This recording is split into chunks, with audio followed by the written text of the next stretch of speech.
Jangan lupa untuk subscribe dan nyalakan lonceng notifikasinya.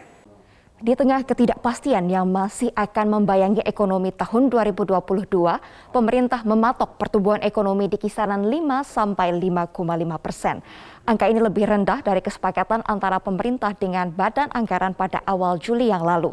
Namun target yang dipatok pemerintah saat ini dinilai lebih realistis. Pemerintah menargetkan pertumbuhan ekonomi tahun 2021 berada di kisaran 5–5,5%.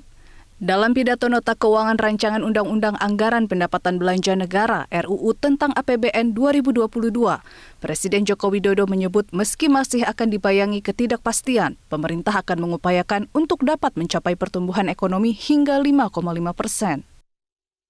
Pertumbuhan ekonomi tahun 2022 diperkirakan pada kisaran 5,0% sampai 5,5%. Kita akan berusaha maksimal mencapai target pertumbuhan di batas atas yaitu 5,5%. Namun harus tetap waspada karena perkembangan COVID-19 masih sangat dinamis. Kita akan menggunakan seluruh sumber daya, analisis ilmiah, dan pandangan para ahli untuk terus mengendalikan pandemi COVID-19. Target pertumbuhan ekonomi di kisaran 5 hingga 5,5% ini lebih rendah dari kesepakatan pemerintah dengan Badan Anggaran DPR antara 5,2 hingga 5,8%. Namun Ketua Badan Anggaran DPR RI, Said Abdullah, menilai target pertumbuhan ekonomi ini lebih realistis sekaligus optimistis.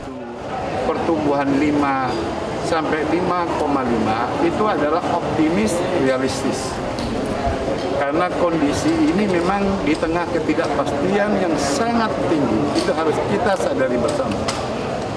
Namun titik tekannya adalah ketika pertumbuhan 5 yang ingin dicapai oleh pemerintah, sungguh saya berharap agar supaya tidak begitu terjal perjalanannya di tahun 2022, maka pemerintah setidaknya harus bisa mencapai pertumbuhan secara tahunan di 2021, rentangnya adalah minimal 3,3 sampai 3,8%. Di tahun 2022 ada sejumlah risiko ketidakpastian ekonomi. Selain pandemi COVID-19, Bank Sentral Amerika Serikat, The Fed, juga berpotensi mengurangi stimulus ekonomi atau tapering off jika ekonomi Amerika Serikat terus membaik. Dari Jakarta, Mercy Wijaya, Metro TV.